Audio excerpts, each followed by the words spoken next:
about myself before we get started.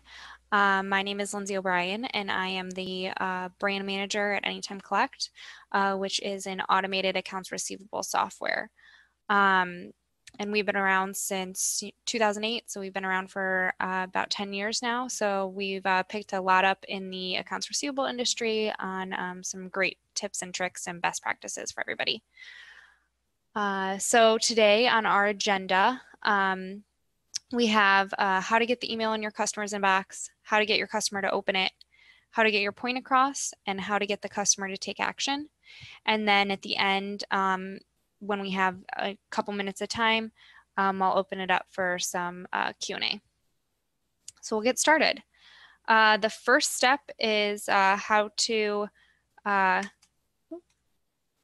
get the email into your customer's inbox. So this is one of the biggest problems that collection representatives tend to have when sending collection letters via email. A survey conducted by the National Association of Credit Management sent out a survey, and they asked collections representatives, do you or does your credit department take a proactive approach to ensure that important email communications aren't caught or lost in a customer's spam folders or detectors? And a large majority of those people said no, they currently aren't doing anything to prevent that. So in addition to, on that survey, about 41% of them did have measures in place, but the large majority, 49%, said they didn't.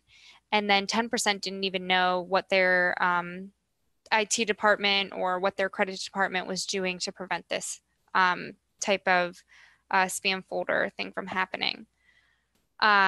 So our best practices that we've seen, especially with I'm sure people have heard in the news, there's a growing number of email scams or cyber attacks. And I'm sure that you can even attest to in your own company that you know that there's a spam folder in addition to the junk folder that's in your Outlook or your Gmail that your company has put into place to protect you guys from falling prey to email scams.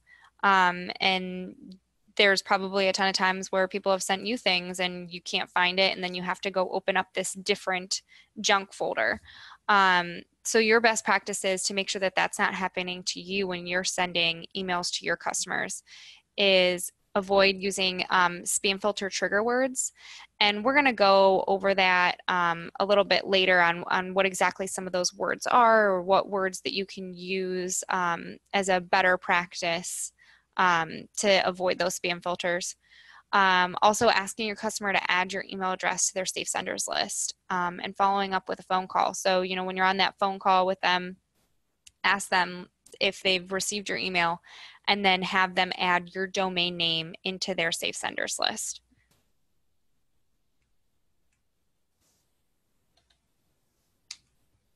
All right, step 2 is getting your customers to open it. And again, from your own personal experience, you've probably seen when you come into the office in the morning and you have 20 new emails that you have to go through. And, just trying to get through all of those emails, a lot of time we skim. So what's going to get you to open it? Usually it's the subject line. If it looks like it's something important, you're going to pay more attention to it. If it looks spammy, or if it looks like, just another one of those emails from people trying to get you to buy something, you're not going to open it, or you're going to open it and just move on to the next one real quick. So you want your subject line as the first thing that's catching your customer's eye to be something that gets them to open that email. So here are some subject line best practices we have. So avoid spam email filter triggers, as we talked about before. So words like overdue, credit score, collection, these are usually words that the email server is going to pick up on it. It's going to immediately push that into the junk filter, or that your customer is going to see and immediately ignore the email. Put yourself in your customer's shoes. So what type of invoice subject line would really get you to open up the email? Would you want something that's a little bit more pushy and aggressive, or would something that's a little friendlier of an email subject line get you to open that email? Keep your subject line short. So about 50 characters or less is what's going to show up in that sidebar box, and it's not going to get cut off by email servers. And especially with mobile devices, a majority of people are checking their emails now from a mobile device. They're on the go, they're working from home. So you want those subject lines to be optimized for them to be checking their emails on a mobile device. Use clear subject lines. So with all the emails that your customer is getting in a day, they're going to open the ones that clearly state what they're about. There's no ifs, ands, or buts about it. So we actually found that in a case study that subject lines that are clear and state exactly what they're looking for get 541% more clicks than one that's, maybe trying to be a little bit more creative and clever, that are exactly saying, following up on this invoice number. And then finally, personalizing the subject line. So maybe putting the customer's name in it, the company's customer name or company name, sorry, or even just saying you, like I need you to look at this invoice number. So here's some bad subject line examples. This first one, your invoice is overdue, pay today, your credit score will drop. As we said before, credit score isn't a great word to use, but in addition to it, this probably looks really spammy. You might have gotten some weird emails from the king of Dubai, and it's threatening you with saying that your credit score will drop. So if you're making your subject lines look similar to those ones that that you've gotten that are spam before, it's probably not going to get opened. Pay this invoice now in all caps. Always avoid all caps. It just looks like you're angry. So you could put, pay invoice number soon or something like that and not have the caps, and it would already be a better subject line. And then please submit payment for your overdue invoice immediately. This one just sort of comes off a little aggressive.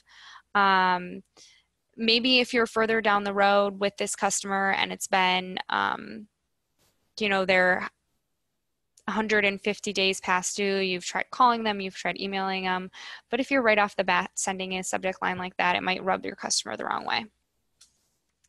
Some good subject line examples. The first one, you're being really clear and concise. You're including the invoice number on it, so your customer knows exactly what you're looking for. The second subject line, using last chance. We've actually seen in studies that last chance greatly increases how a customer pays attention to this subject line. There's just something about those words that really grabs their attention. And same with reminder. And all of these subject lines have the invoice number included and have the company name, so everything's really clear. It's not spam. It's asking for payment. Step 3 is getting your point across. So one of the main things that you want to do when you're actually crafting the body of the email, so now we have it, they've opened the email, the subject line got through the spam filter, so now we want them to look at the body of the email, and we need to get our point across to them. So stick to the point. Limit your email topic to one point, one invoice or one statement. That way there's really no confusion with the customer on what exactly you're talking to them about or what they need done. They might look at that email if there's multiple things that you're asking them for, and they're just going to do one thing because then they forget about the other, or it just looks overwhelming and so they move on. The second thing is, as I said before, stay away from caps and be polite. So it doesn't matter, how frustrated you get. If the customer thinks that you're yelling at them, which is usually what caps lock conveys, then they're going to think that you're angry or that your customer service is off. So just stay away from that caps lock. Don't say more than you need to, which again kind of points back to sticking with one topic. But in this case, even if you're just sticking to one topic, don't make it a super lengthy email. People say that nowadays people only have the attention span of a goldfish, which is about 7 seconds. So you need to capture their attention and keep their attention. If you get a little wordy, they might not get to the bottom of your email and get the point that you're trying to say. The fourth thing is plan for possible responses. So have an idea in your head of how you're going to, I guess, a plan of attack, how you're going to deal with a response that you get from the customer that maybe isn't what you're looking for. It's not the actual payment. So you can do this by kind of having an if-then statement in hand. So, and you can even add these into the emails. If you've already submitted the payment, please disregard this email. If you have a question or concern about the invoice, please call me at, and then list your phone number. If you're unable to pay at this time, please contact me so we can work out a payment plan. And you can even put those in the email, just expecting them to say those types of things, and then all of their questions are already answered. Think about layout. So numbers, bullet points, headers, multiple paragraphs, anything like this breaks up the email when your customer is looking at it, and it's easier on the eye. So then they can take out the main points that they need to understand, and they can more quickly take action on it because they know what you need them to do. I mean, you can even use bold in some of the things like that are really important things that they need to know. Bold the number of the invoice, bold where they can send payment, so they know exactly what they need to do. And then always review and edit in an email before you send it. Make sure that the invoice information is correct, that maybe the address or the phone number that you gave them is correct. Look over it and just ask yourself, is there anything here that could be misunderstood? Step 4 is getting the customer to take action. So in this, you want to make sure that your emails are timely. So as I said before, if your customer is just receiving this email for the first time and it's just including the invoice for the first time, this isn't a follow-up email, this isn't a reminder to make payment, it should reflect that. If you're sending the same email to a customer who's 90 days late as you are for a customer who is just getting their first email, it's going to come off really harsh to that person who's only a day late, which can impact your relationship with them, whether they're going to make a sale again with you, or whether they're going to want to continue doing business. But on the same side, if you're sending an too soft email to a person who's 90 days late, then your message is going to be ineffective and it's not going to help you get paid on time. So it's really important to take a look at what type of language you're using depending on where the person is in the payment cycle. So here are some examples of ways that you can use your words strategically. So in all of these examples, like for your convenience, can we quickly resolve this matter? To save you time. So all of these make it seem like, you're going out on a limb for this customer, you're making it easier for them. And by using those types of language, it helps them to feel like you're doing them a favor and that they should make payment. It helps to really bolster that relationship with them so that they are more willing to do business with you, and they're more willing to make a payment over maybe that other company that is also asking for payment but doing it in maybe an aggressive or frustrating manner. And then you want to make sure to give the customer what they need so that they can easily take that action. So if you have a payment portal maybe that you're using so that customers can pay their invoice online, you want to make sure that that direct link is in the email so that they're not going to have to look for it or going to try and find the URL to get to your site. If you need them to call you and make a payment over the phone, make sure you give them your phone number and the direct extension. And then again, if you need them to send the payment in to you, make sure that you're giving them the correct mailing address and that you give them the directions on how to send the invoice, maybe who they need to address the envelope to, or any of that additional information. And then step 5 finally is finding the time. We're talking about sending emails to people and making sure that depending on where they are in the payment cycle is what the body of your email address or your email is going to look like. So we need to make sure that that we have the time to do that. For someone who's sending about 1,000 invoices out a month, you're spending about 83 hours typing up and sending out emails. That's a lot of time. So using an automation tool for invoice presentment can really speed up the process. All your information is centralized, so you're not, jumping back and forth between various business systems. So look up contacts, invoice details, and other information just to write the email. Everything you need is in one screen. You can actually create pre-created emails, and the system can automatically send those out to your customers based on predefined rules. So this is the bucket of people that are getting the invoice for the first time, send them this email. This is the bucket of people that are 90 days late, send them this email.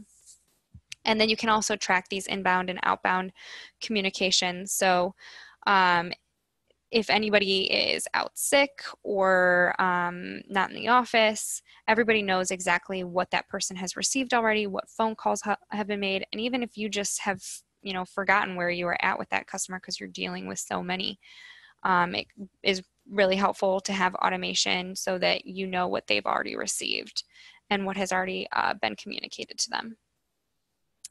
So that is all that we had for today. We have about 5 minutes left where we can do some Q&A. So if anybody has any questions, feel free to type that in the questions box. I'm also going to launch a poll right now while we wait for some questions to come in, just asking if anyone's interested in learning more about automation for this invoice presentment process.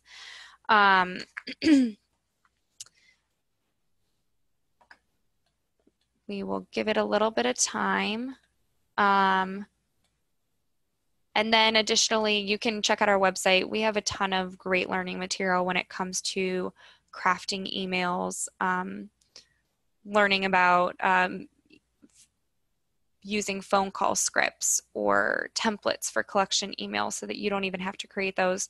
Those are all out on our website. Feel free to go check it out.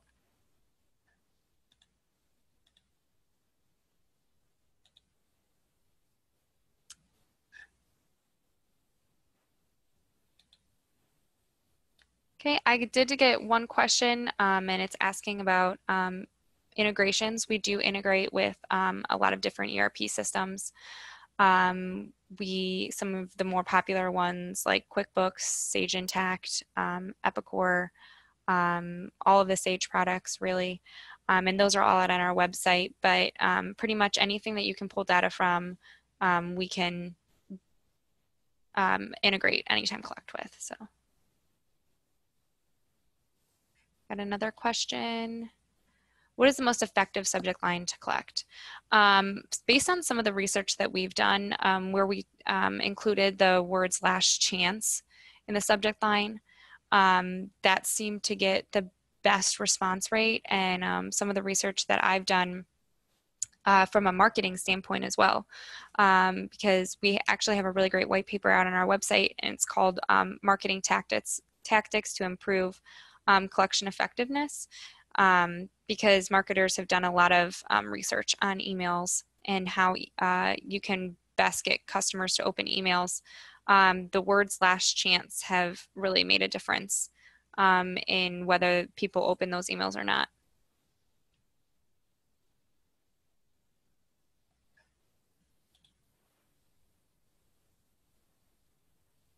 Another question, what if you send that subject line of last chance and you still don't get a response? So everybody's customers are different. It depends on your industry as well. Some industries, the customers are busier or they're more likely to ignore emails. So it's really just about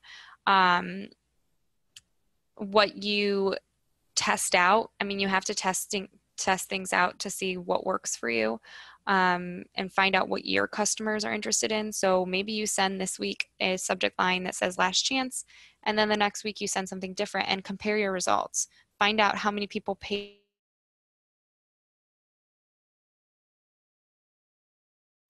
phone calls, or if you're using portal, and see sort of what gets you the best response rate. And then what would you follow up with after that subject of last chance? Or can you give me a little bit of a, are you asking about like following up with another email or something like that? Yes. Okay. What would you follow up with after that? At that point, I mean, I would be using last chance if they're like really far past due. You don't want to do that on the first email that you're sending them.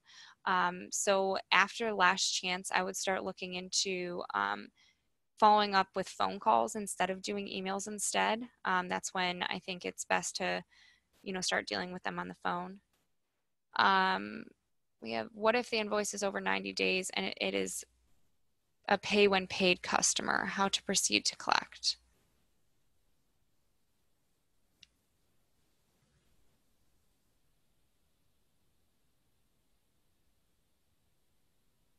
And I'm going to be honest, I don't have an answer off the top of my head, but that is an interesting question. I think if you were to go out on our website and check out some of our white papers, you may be able to find a really good answer to that question. I'm sorry, I don't have an answer for you right now.